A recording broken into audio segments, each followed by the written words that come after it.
Change of nature only from within. BD number 6158. January 8, 1955, nothing external has a beneficial effect on your inner life, no formalities can help your soul to mature and lead it to perfection.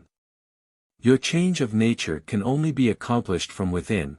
This is why you humans must frequently withdraw into solitude in order to take stock of yourselves and remove whatever is spoiling you, whatever imperfections you still harbor within yourselves.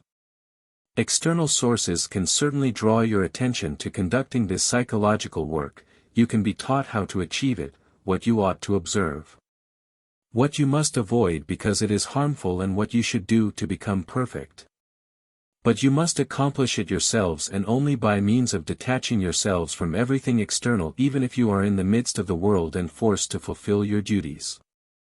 Yet this psychological work has to be carried out simultaneously because it is entirely independent of your occupation, for it concerns your inner nature, your faults and bad habits. It concerns the human being's inner life, his thinking, volition and conduct, which, even if it is directed in a worldly way, ought to emanate love, otherwise a transformation of personality cannot be spoken of.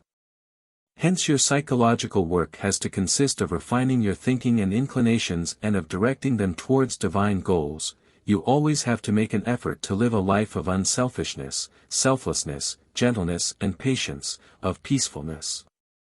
You have to develop all good qualities within yourselves and expel bad thoughts and attributes.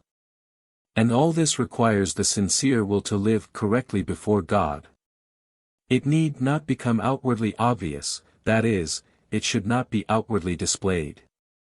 Yet a life in accordance with God's will also always affects your fellow human beings. It stimulates imitation and will always be more effective than many speeches or formal customs which do not yet vouch for an inner change of attitude.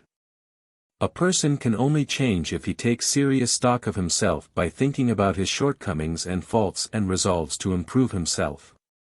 And this inner change has to be undertaken by every person himself if he wants to reach his goal of becoming perfect.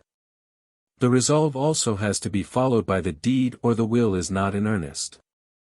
And from this you can realize again that the attainment of beatitude is not determined by the denomination but only ever by the human being's will to kindle love within himself, which totally transforms him, which turns all bad attributes into good ones, and which therefore is the only means of becoming perfect, but which can be practiced by all people, irrespective of which denomination they belong to.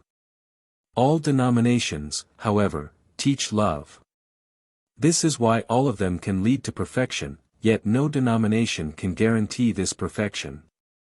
Only the human being can achieve it by the serious work of improving himself. Amen.